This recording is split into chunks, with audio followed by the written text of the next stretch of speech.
At 12:33 a.m., the fluorescent lights of Motel 6 on Sunset Boulevard cast long shadows across the empty parking lot. The night air carried the distant hum of Los Angeles traffic, mixing with the faint sound of salsa music drifting from room 237. Elena Rodriguez had always been precise about time. Her sister Carmen knew this better than anyone. 29 years old with golden blonde hair that caught light like silk, Elena moved through life with the same rhythm she brought to her dance classes. Every step calculated, every gesture flowing with purpose. The International Salsa Congress had been Elena's dream for 3 years. 4 days of workshops, performances, and networking with dancers from across the globe. She had called Carmen on the first night, her voice bubbling with excitement about the master classes she was teaching. "You should see these dancers, Carmen. They move like poetry in motion. Tomorrow I'm demonstrating the advanced Rueda patterns. I've been practicing for months." Carmen smiled, listening to her sister's passion through the phone. Elena had always been the dreamer, the one who turned their small apartment into a dance studio, who practiced until her feet bled, who believed that dance could heal any wound. The second day of the Congress started like any other. Elena taught her morning workshop to a packed room of eager students. Her blonde hair was pulled back in her signature bun, small silver earrings catching the studio lights as she demonstrated each movement with fluid precision. "Feel the music in your bones," she told her students, her voice carrying the warmth that made her classes so popular. Salsa isn't just steps, it's conversation between souls. After the workshop, Elena returned to her room at the Motel 6. The Congress organizers had booked the entire second floor for visiting instructors. It wasn't luxury, but it was functional, and Elena had always been practical about such things. Her room was neat, organized exactly as she kept everything in her life. Dance shoes lined up by the door, costumes hanging carefully in the small closet, her phone charger plugged in beside the bed. On the nightstand sat a framed photo of her and Carmen at last year's Christmas dinner, both sisters laughing at some forgotten joke. At 11:47 p.m., Elena sent her last text message to Carmen.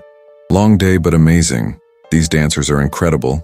Teaching again tomorrow morning. Love you, sis." Carmen read the message while getting ready for bed in her apartment across town. She typed back quickly, "So proud of you. Get some rest, superstar." The message showed as delivered, but never read. At 12:33 a.m., something changed in room 237. The salsa music that had been playing softly stopped abruptly. A maintenance worker later reported hearing a door close, but the sound was swallowed by the constant noise of the city. When Elena failed to show up for her 9 a.m. workshop the next morning, the Congress organizers assumed she was running late. Elena was never late, but everyone has off days. By 10 a.m., when she still hadn't appeared, they began to worry. The workshop coordinator knocked on her door. No answer. Hotel security was called. The room was empty, but nothing seemed disturbed.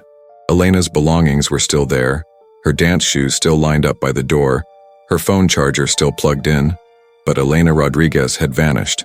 Carmen received the call at 11:23 a.m. while she was at work, teaching her own dance class at a local studio. The voice on the other end was professional but concerned. "Miss Rodriguez, this is Detective Sarah Chen with LAPD. We need to speak with you about your sister Elena." The world stopped spinning. Carmen's students continued their routine, but she could no longer hear the music. All she could hear was the detective's voice explaining that Elena had disappeared from her motel room sometime after midnight. "But that's impossible," Carmen whispered, sinking into a chair. "Elena doesn't just disappear. She's the most responsible person I know." The first 48 hours blurred together like a nightmare Carmen couldn't wake up from. Detective Chen had been thorough but honest about the limitations they faced. Adults had the right to disappear, she explained, even when it seemed completely out of character. "Your sister's car is still in the motel parking lot," Detective Chen said during their first meeting. "Her purse, ID, and credit cards are all in the room. But there's no sign of struggle, no indication of foul play." Carmen sat in the sterile police station, staring at Elena's belongings laid out on the table like evidence of a life interrupted. The small silver earrings Elena had been wearing during her workshop were there, carefully placed in a clear plastic bag. Her phone showed no unusual activity after that last text message. She wouldn't just leave. Carmen insisted, her voice breaking. "Elena lives for dance. She's been preparing for this Congress for months.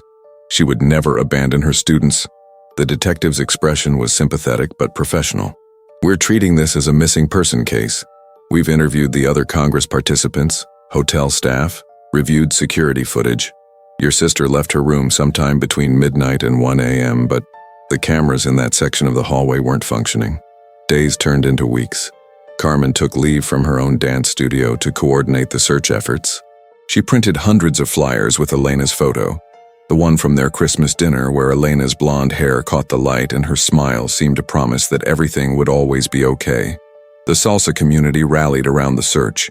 Dancers from across Los Angeles shared Elena's photo on social media, organized search parties, contacted every studio and dance venue in the city. Elena's students held vigils, their faces reflecting the same confusion Carmen felt.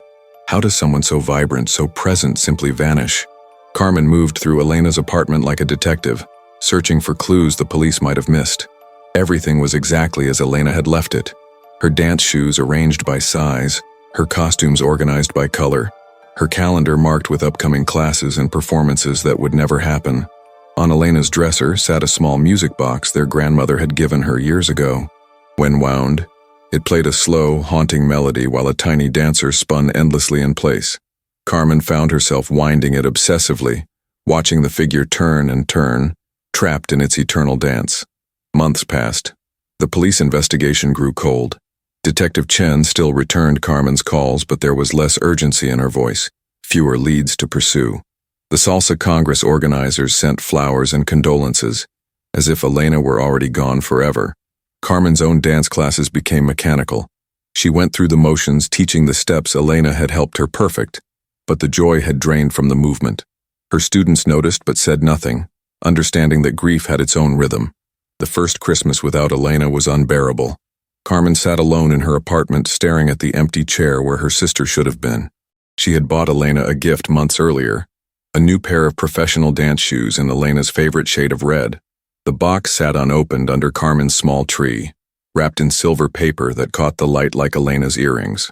On New Year's Eve, Carmen attended a salsa social at the studio where Elena used to teach guest workshops. The music was the same. The dancers moved with the same passion, but Elena's absence was a void that seemed to swallow all the joy from the room. "She'll come back," Elena's former students would tell Carmen. "Elena's strong, she's a survivor." But as 2022 arrived, Carmen began to accept what the police had gently suggested months earlier. People sometimes chose to disappear. Maybe Elena had been carrying burdens Carmen never knew about. Maybe the pressure of being perfect, of always being the responsible one, had finally become too much. Carmen started seeing a therapist, Dr. Martinez, who specialized in families of missing persons. The sessions were difficult, forcing Carmen to confront possibilities she didn't want to consider. "Grief for the missing is different," Dr. Martinez explained during one session. "There's no closure, no final goodbye. You're mourning someone who might still be alive, might still come home." Carmen nodded, understanding intellectually but feeling lost emotionally. How do you mourn someone who might walk through your door tomorrow? How do you move forward when every day might be the day your sister returns?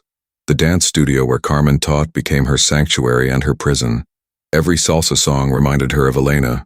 Every student's question about advanced techniques echoed with Elena's voice.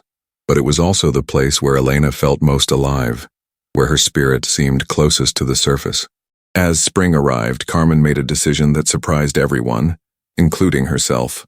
She would continue Elena's work, take over the advanced classes Elena had been developing. It wasn't about replacing her sister. No one could do that. It was about keeping Elena's passion alive, maintaining the space where she might one day return. 72 hours after Elena's disappearance, maintenance worker Miguel Santos was performing routine cleaning of the storm drains behind Motel 6.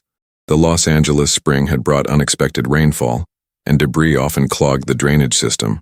Miguel had worked at the motel for 8 years, long enough to find everything from lost jewelry to forgotten wallets in those drains. But when his gloved hand pulled out a white plastic key card, something made him pause. The card was for room 237, Elena's room. "Detective Chen, this is Miguel Santos from Motel 6. I think I found something you need to see." The key card was rushed to the forensics lab. Within hours, the results confirmed what Miguel had suspected. Elena Rodriguez's fingerprints were clearly visible on the plastic surface, along with traces of what appeared to be soap residue. Detective Chen called Carmen immediately. We found your sister's room keycard in a storm drain behind the motel. Her prints are on it, but here's what's strange. It looks like someone tried to clean it before disposing of it. Carmen felt her heart racing. What does that mean? Why would Elena throw away her own keycard? We don't know yet. But this changes things. People don't usually clean evidence unless they're trying to hide something. The discovery breathed new life into the investigation. The storm drain was located approximately 50 yards from the motel's back exit, near a service road that connected to the main boulevard. Security cameras in that area had been reviewed before, but now investigators looked with fresh eyes. Frame-by-frame analysis of the footage revealed something they had missed initially.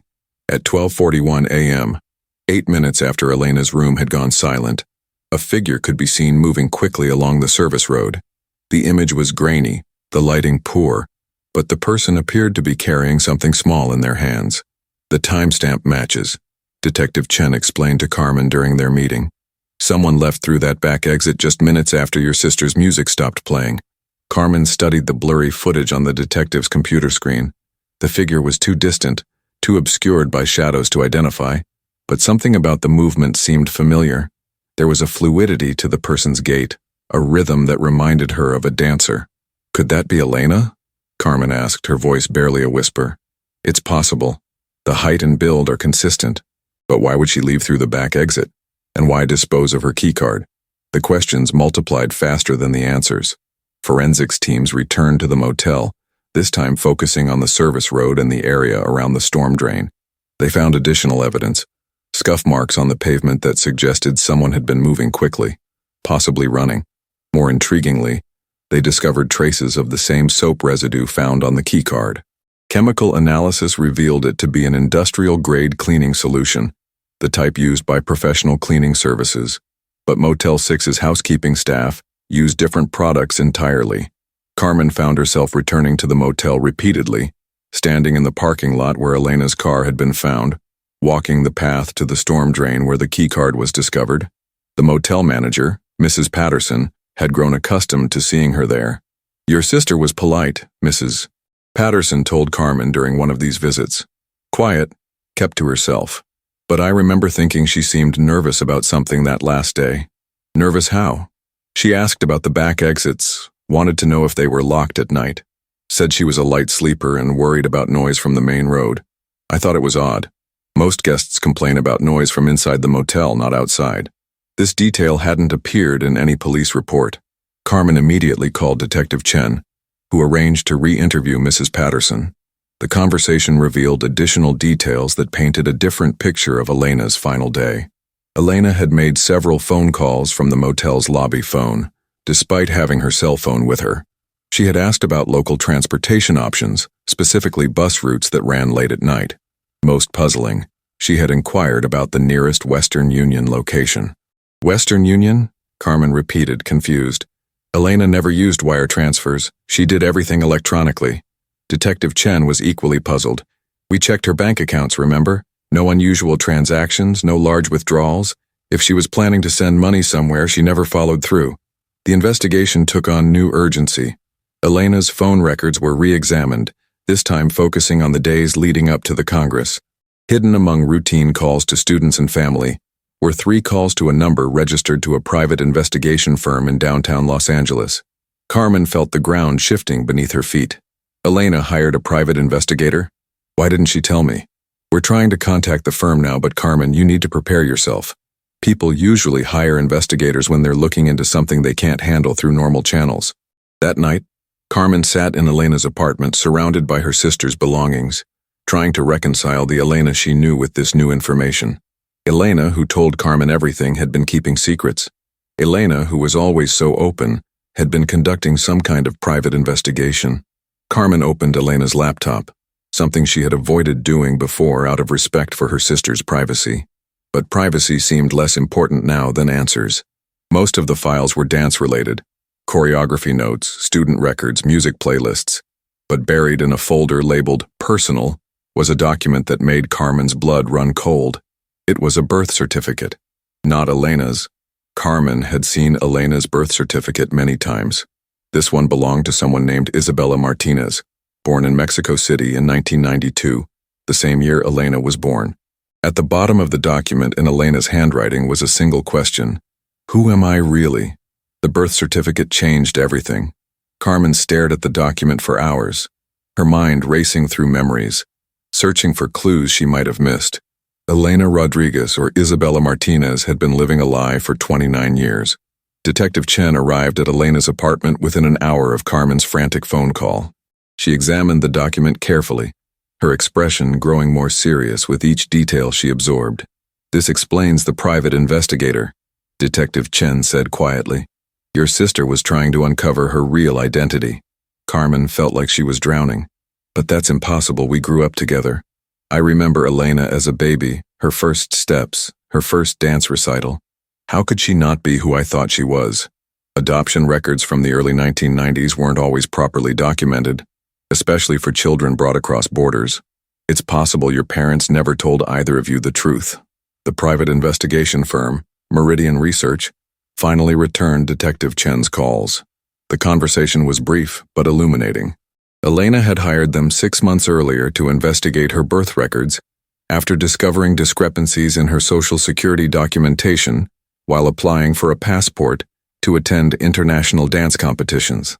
Miss Rodriguez was very methodical, the investigator James Walsh explained during their meeting. She suspected her birth certificate might be fraudulent, but she wanted proof before confronting her family. Carmen's parents had died in a car accident 5 years earlier, taking any secrets they might have held to their graves. But Walsh had uncovered a trail that led back to a network of document forgers operating between Mexico and Los Angeles in the early 1990s. "Your sister's real name appears to be Isabella Martinez. She was born in Mexico City to a woman named Rosa Martinez, who died shortly after giving birth. The child was brought to Los Angeles through unofficial channels and given new documentation." Carmen felt the room spinning. "So Elena, Isabella, she was never legally adopted?" "Not through official channels. But the people who raised her clearly loved her. They gave her a good life and education opportunities. They just weren't her biological parents." The revelation explained Elena's sudden disappearance in a new light. She hadn't been taken. She had discovered a truth so devastating that she felt compelled to run. But where would she go? And why hadn't she trusted Carmen with the truth? Carmen returned to the motel, this time with a different perspective. She walked the path Elena had taken that night, trying to understand her sister's mindset. Elena had learned that her entire life was built on a lie. The family she loved, the identity she cherished, even her name. None of it was real. Mrs. Patterson, the motel manager, provided another piece of the puzzle.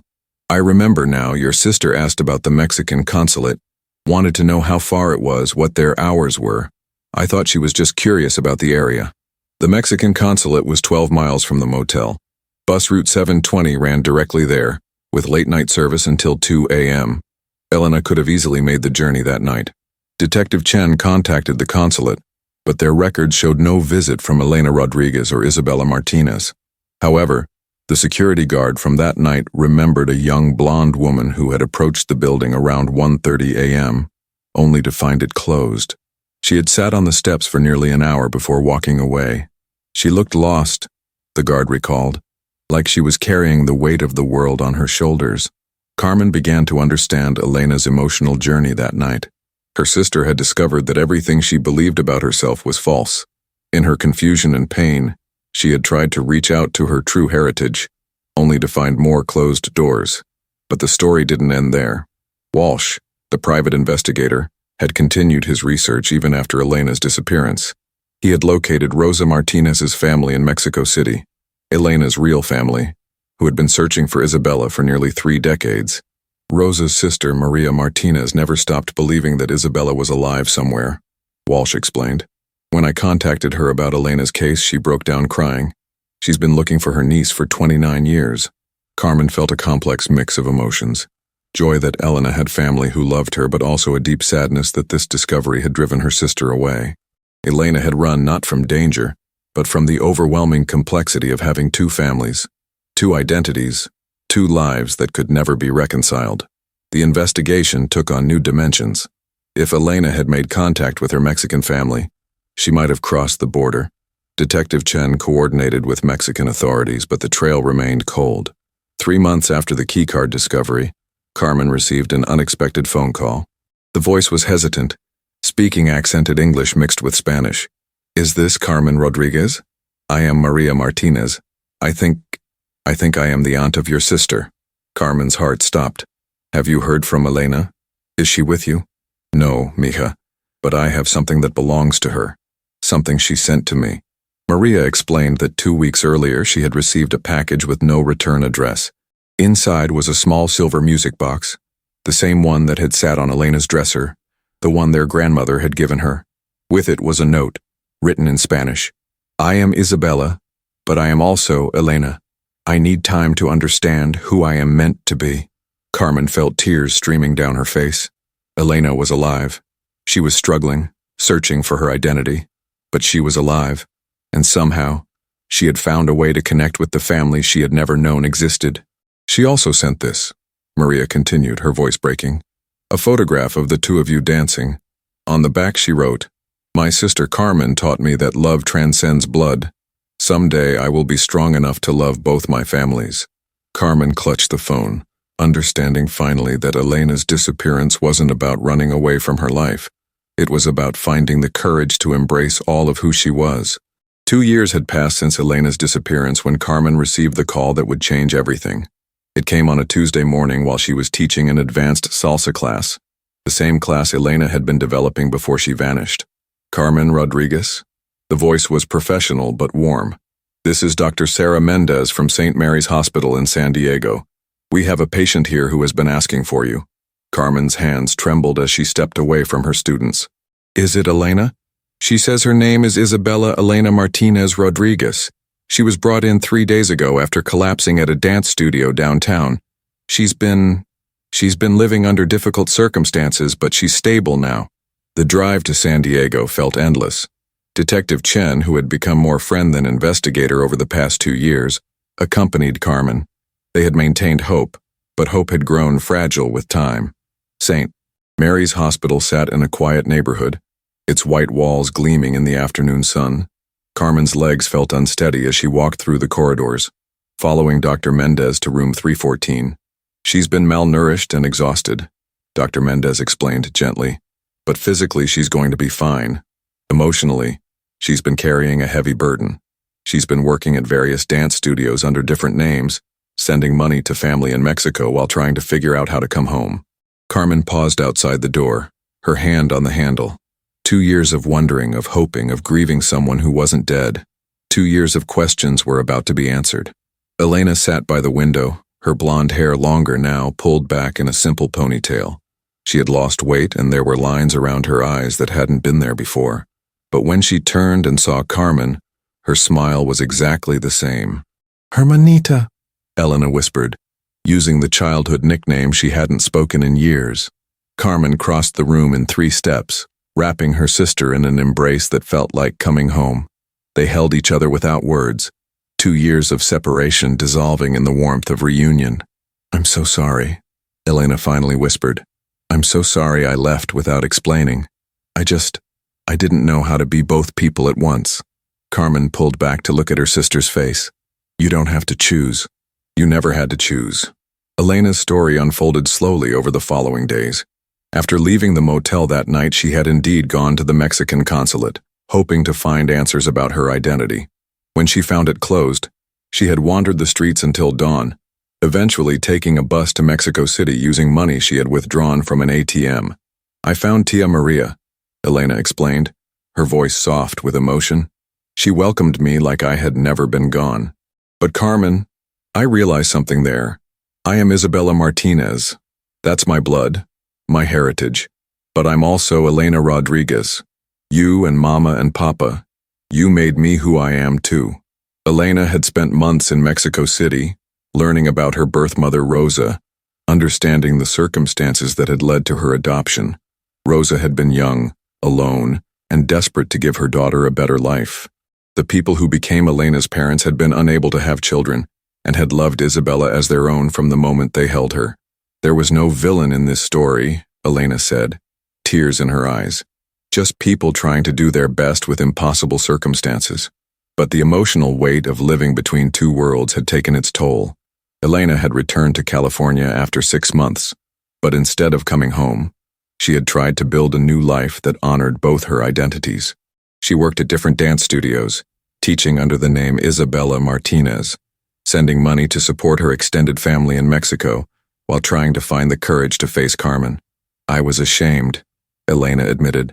Ashamed that I had run, ashamed that I had kept secrets, ashamed that I wasn't strong enough to handle the truth. Carmen took her sister's hands. Elena, Isabella, whoever you choose to be, you're my sister. That's the only truth that matters to me. The reunion wasn't without its challenges. Elena had to face legal questions about her disappearance, had to rebuild relationships with students and friends who had mourned her absence, but the dance community that had searched for her welcomed her back with open arms.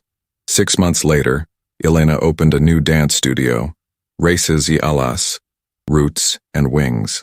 The studio offered classes in traditional Mexican folk dance alongside contemporary salsa, honoring both sides of Elena's heritage.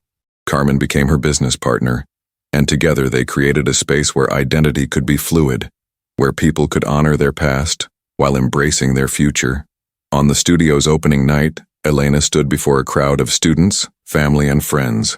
Maria Martinez had flown in from Mexico City, and she sat in the front row next to Carmen, two women who had loved the same person through different names and different lives.